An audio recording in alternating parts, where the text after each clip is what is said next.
ये दिल्ली से मिल रही है। दिल्ली दौरे पर है सीएम भजनलाल शर्मा। आपको जानकारी दें कि rising Rajasthan global investment summit में वो भाग लेने वाले हैं। नई दिल्ली में इन्वेस्टर्स समिट को संबोधित करने वाले हैं मुख्यमंत्री भजनलाल शर्मा। पूरे देश से 200 से अधिक इन्वेस्टर्स भाग लेने वाले हैं। कंपनियों को प्रदेश में निवेश के लिए आमंत्रित करेंगे मुख्यमंत्री भजनलाल शर्मा।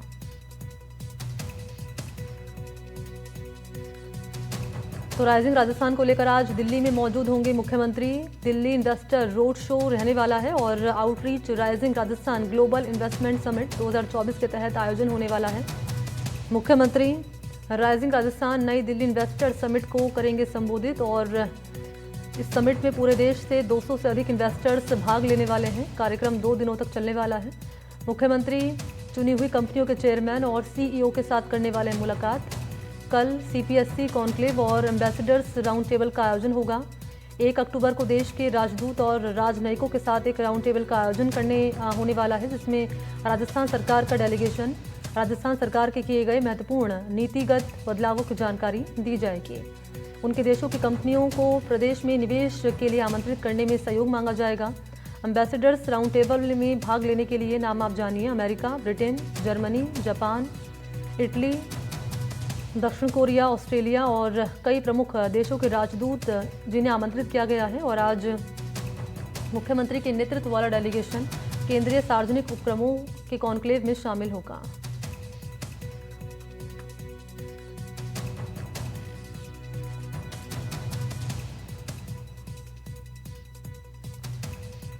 और खबर को विस्तार देने के लिए सहयोगी सोमू आनंद इस वक्त मेरे साथ जुड़ चुके हैं लाइव। सोमू, आपके पास आते हुए, मुख्यमंत्री का दिल्ली का दौरा रहने वाला है, जहां दिल्ली में रोड शो इन्वेस्टर समिट का आयोजन किया जाना है। यहां पर मौजूदगी होगी मुख्यमंत्री की।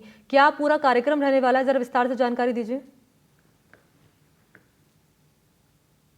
बिल्कुल, देखिए मुख्यमंत्री इस वक्त दिल्ली में हैं और वहां पर उनका सबसे बड़ा जो कार्यक्रम है वो राइजिंग राजस्थान को लेकर के ही है, क्योंकि 2 दिनों तक अलग अलग बैठकों में, कॉन्क्लेव्स में, मीटिंग्स में वे हिस्सा लेने वाले हैं। और इन सब से कोशिश ये है कि राजस्थान में बड़े पैमाने पे निवेश आए। जिस राइजिंग राजस्थान के कंसेप्ट की शुरुआत उन्होंने की है इससे पहले मुंबई में, और उसके बाद फिर वो हमने देखा कि किस तरह से कोरिया भी गए थे और वहां भी उन्होंने सारी चीजें की। और इसके बाद अब दिल्ली में भी जब ये चीजें हो रही हैं और उसके साथ साथ अलग अलग अधिकारियों को जिम्मेदारी दी गई है, अलग अलग लोगों को जिम्मेदारी दी गई है कि वो किस तरह से निवेश आ सकता है, इसके बारे में बात करें। और मुख्यमंत्री ने बीते दिनों जो रिटायर्ड अधिकारी थे प्रशासनिक सेवाओं के, उनसे भी मुलाकात की थी। तो तमाम कोशिशों के जरिए प्रयास ये है कि राइजिंग राजस्थान को बड़े पैमाने पर सफल बनाया जाए। अभी आज और कल जो मीटिंग्स होनी है उनमें सबसे महत्वपूर्ण ये है कि करीब 200 के आसपास ऐसी कंपनियां हैं जिनके प्रतिनिधियों के साथ बातचीत की जाएगी और उनको राजस्थान में निवेश के लिए कहा जाएगा, उनको प्रेरित किया जाएगा, उनको बताया जाएगा कि राजस्थान में किस तरह से इन्वेस्टमेंट के लिए इकोसिस्टम जो है वो नया तैयार हुआ है और उससे क्या कुछ निवेशकों को फायदा हो सकता है। क्योंकि जब ये कंपनियां आएंगे तो जाहिर तौर पे राजस्थान में बड़े पैमाने पे रोजगार के अवसर जो है वो उत्पन्न होंगे। इसलिए मुख्यमंत्री इस कोशिश में भरपूर अपनी तरफ से लगे हुए हैं कि तमाम जैसे कंपनियां, खासतौर पे बड़ी टेक कंपनियां, ठीक है, इंफ्रास्ट्रक्चर की कंपनियां, ये सारी कंपनियां जो हैं वो आए और राजस्थान के अलग अलग हिस्सों में वो यहाँ पे अपना सेटअप करें, ताकि यहाँ के लोगों को भी सीधे तौर पर रोजगार मिल पाए। महत्वपूर्ण मुद्दा तो रोजगार का ही रहने वाला है सोमू आनंद, क्योंकि राजस्थान में हमने देखा है बड़ी संख्या में एक युवा वर्ग है जो कि लगातार रोजगार की मांग करता हुआ नजर आया है, सड़कों पर भी उतरा है और बेरोजगारी का जो रेशो है वो भी राजस्थान में काफी ज्यादा रहा है, हमने देखा है। तो ऐसे में कहीं ना कहीं युवाओं के लिए और खास तौर पर बात कर ली जाए महिलाओं के लिए भी, महिलाओं को काफी उम्मीदें हैं इस सरकार से, मुख्यमंत्री से और इस इन्वेस्टर समिट से जो कि दिल्ली में होने वाली है और इसमें तमाम देशों के जो राजदूत हैं वो मौजूद रहेंगे। सही कह रही हूँ मैं?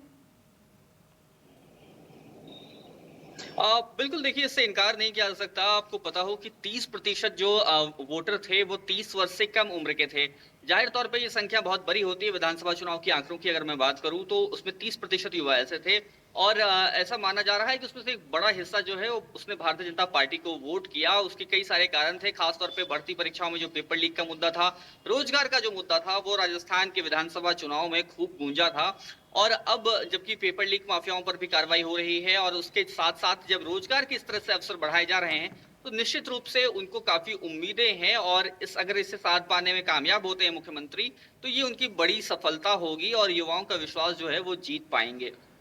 बिल्कुल विकास की नई उड़ान देता हुआ ये इन्वेस्टर समिट नजर आ रहा है, जिसमें शामिल होंगे मुख्यमंत्री भजनलाल शर्मा रहेगी इस पर हमारी नजर। बहुत शुक्रिया आपका सोमू तमाम जानकारी के लिए।